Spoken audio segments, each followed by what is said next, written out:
എല്ലാ സംരംഭകരുടെയും വലിയൊരു ആഗ്രഹമാണ് കൺസിസ്റ്റൻ്റായി ലാഭം ഉണ്ടാക്കുക എന്നുള്ളത്. അപ്പോൾ ഈ ലാഭം എവിടെ നിന്നാണ് നമുക്ക് ഉണ്ടാക്കാൻ സാധിക്കുക?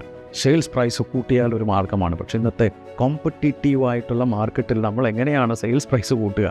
പിന്നെ ഒരു മാർഗ്ഗം ചിലവ് കുറയ്ക്കുക, കോസ്റ്റ് കട്ട് ചെയ്യുക. നിങ്ങൾ വായിച്ചോ എന്നറിയില്ല, 2026 വിപ്ലവകരമായൊരു വലിയ മാറ്റം എയർലൈൻ ഇൻഡസ്ട്രിയിൽ നടക്കാൻ പോവുകയാണത്രേ.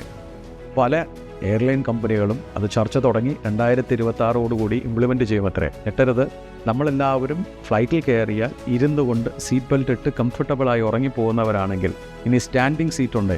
അതെ, നമുക്ക് ചാരി നിന്നുകൊണ്ട് സീറ്റ് ബെൽറ്റ് ഇട്ടുകൊണ്ട് യാത്ര ചെയ്യാമത്രേ. കോസ്റ്റ് കട്ട് ചെയ്യാനായി എയർലൈൻ കമ്പനികൾ അതിന് തുടക്കം കുറിക്കുകയാണ് 2026. ട്രോളാൻ വരട്ടെ, എന്നെ തെറി പറയാൻ വരട്ടെ, ഗൂഗിളിൽ അടിച്ചു നോക്കിയാൽ അതിൻ്റെ പത്രക്കുറിപ്പുകൾ നിങ്ങൾക്ക് കാണാം. എവിടെയും ഈ കോസ്റ്റ് കട്ടിങ് ഇത് തന്നെയാണ് സംരംഭത്തിൻ്റെ വിജയം. ലാഭമുണ്ടാക്കണം സുഹൃത്തെ. അതിന് ഇന്ന് ചെയ്യേണ്ടത് നമുക്ക് എവിടെയൊക്കെ കോസ്റ്റ് കട്ട് ചെയ്യാമെന്ന് നോക്കുക. 1 രൂപ നമുക്ക് കോസ്റ്റ് കട്ട് ചെയ്യുകയാണെങ്കിൽ 1 രൂപ ലാഭത്തിലേക്ക് കയറി എന്നാണ് അതിനർത്ഥം. ലാഭം കൂട്ടാനുള്ള മാർഗ്ഗങ്ങൾ തേടുക.